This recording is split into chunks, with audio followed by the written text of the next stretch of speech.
Bueno, ahí estuvo la opinión de la gente, el humor de la calle, con miras a las elecciones este domingo. Pero como lo hacemos siempre en víspera de elecciones, nos gusta que no queden ningún tipo de dudas en cuanto a la metodología. Por eso hemos convocado al profesor Gustavo Segre, docente universitario de la carrera de Ciencias Políticas. Profesor, muchas gracias por venir.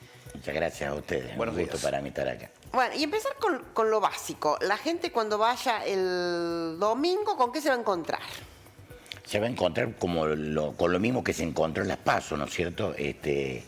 Una mesa con autoridades de mesa y un cuarto oscuro que va a estar integrado por 5 boletas de las distintas fuerzas que han logrado llegar a esta instancia de primera vuelta luego de alcanzar el 1,5% de porcentual de votos.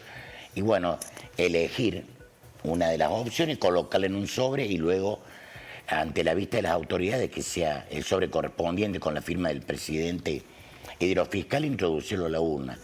El documento de identidad, que es el documento único, con el cual acreditan su identidad ante el padrón electoral, ¿no es cierto? Bien. Y por ahí si queda alguna duda, el voto es obligatorio.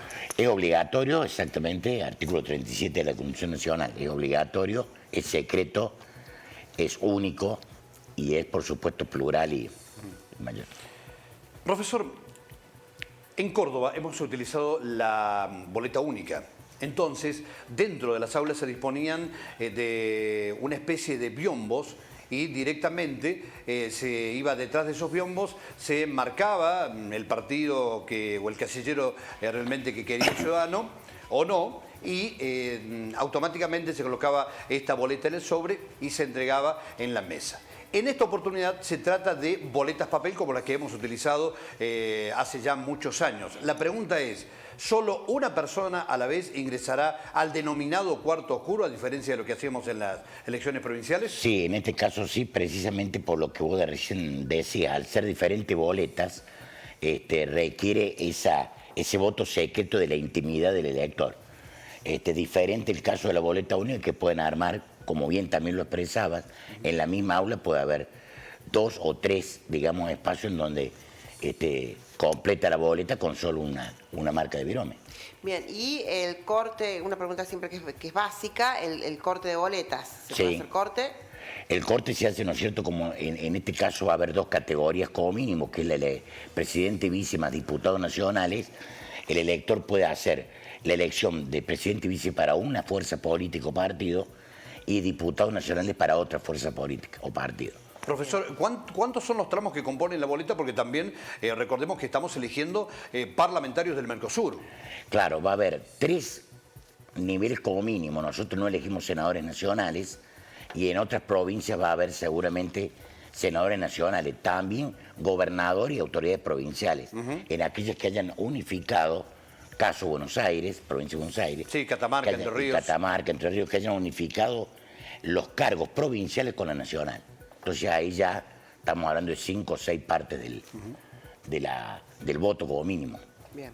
Bueno, me parece que lo básico está, ¿no es cierto? ¿Sí? ¿Te parece, Jorge, o falta algo? No, es decir, todo el resto es conocido, de 8 a 18 horas, se debe concurrir con el último documento ya lo dijo el de profesor. identidad, entonces esto ya es conocido, digamos. Vamos a la otra duda que se plantea, ¿no? Balotaje. ¿Cuáles son las cifras que indican que habrá segunda vuelta? En la Constitución Nacional, que se reformó en el año 94, se estableció en 3 artículos este sistema. El 94, que el artículo 94 establece la adopción del sistema de doble vuelta o balotaje, que proviene de Francia, el nombre de balotaje. Luego en el 97 y 98 responde exactamente a esto que preguntaba Vanina. En la primera vuelta, si una fórmula obtiene más del 45, y acá quiero detenerme un poquito porque leo muchos medios que dicen el 45. No, el prefijo más que introduce la Constitución habla de más del 45. Más de 45. O sea, al menos 4501, 02, 08. Que obtenga más del 45% de los votos, automáticamente se consagra presidente y vice. Estamos hablando del voto válido, afirmativo. Sí. No se computa, que hay que aclararlo, el voto en blanco, el voto nulo. Digamos, el resto de los votos no se computan a los efectos del porcentaje. De no ocurrir eso y obtener más del 40%, puede ser 40, 41, 42, 43, y una diferencia de más, ahí volvemos de nuevo a este prefijo, de 10 puntos respecto del segundo, también se consagra presidente y vice en primera vuelta. De no mediar ninguna de estas dos características, hay segunda vuelta. De allí la importancia del voto, ¿no? Un voto puede estar definiendo que tengamos balotaje o no. Exactamente. Nosotros, si tomamos el dato de las pasos y haciendo algunos escenarios posibles en función de lo que ha sido las 4 pasos anteriores, Sí. no es difícil estimar que va a haber un crecimiento de la participación. Tuvimos en el 69 y es posible que supere el 75%. Y entonces en ese caso, digamos, como estamos ante un hecho inédito, que son tercios, siempre hemos tenido elecciones polarizadas, en su momento por lo que se denominó la grieta, o en su momento en el siglo XX por lo que fue el bipartidismo. Hoy tenemos un tercio por fuerza política de las más votadas. Y todo indica que ese escenario se va a repetir. Los que van a desequilibrar, evidentemente, eso, van a ser los 3 millones nuevos que se incorporan. O sea, Es la estimación que hay. Sí. 3 millones De nuevos electores. comparando la cifra que teníamos en las PASO. Exacto. Pero Y tomando la estadística histórica de lo que ha ocurrido, no tenemos un elemento contundente y certero para afirmarlo, salvo la comparación histórica. Profesor, ¿cuántas veces hubo balotaje en la Argentina? En la Argentina solo hubo 2 veces. En el año 2003, entre Néstor Kirchner y Carlos Saúl Menem. Sí. Carlos Saúl Menem obtiene el 24,45 y Néstor Kirchner el 22,25. Fue el 27 de abril. El 18 de mayo, lo tengo anotado acá, tendría que haber sido la segunda vuelta. ¿Qué pasó? Menem renuncia a la semana siguiente. Se baja. Claro, que es una posibilidad esa también, ¿no? Por supuesto. Válida.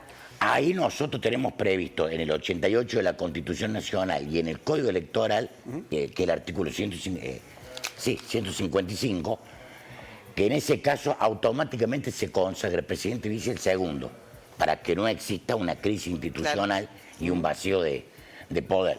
Es más extenso, habla en caso de renuncia, destitución, lo tuvimos en el 2001 con el caso de la Rúa y Chacho Álvarez.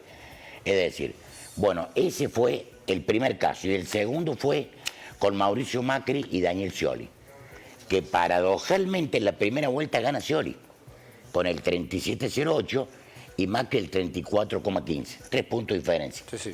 Fue el 25 de octubre del 2015. El 22 de noviembre del 2015, Macri obtiene el 51,34 y Scioli el 48. O sea, se da vuelta, Claro. el resultado electoral lo consagra a Macri, Michetti, presidente y vicepresidente de la De la todos modos, nación. profesor- El resto fueron todos primera vuelta.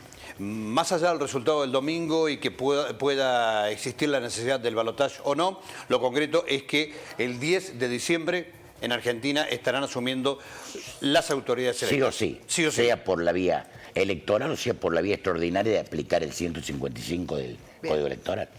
Seguro. Bueno, profesor, ha sido muy claro, muy didáctico. No, muchas gracias. Un gusto. Gracias a usted. ¿eh? Un placer.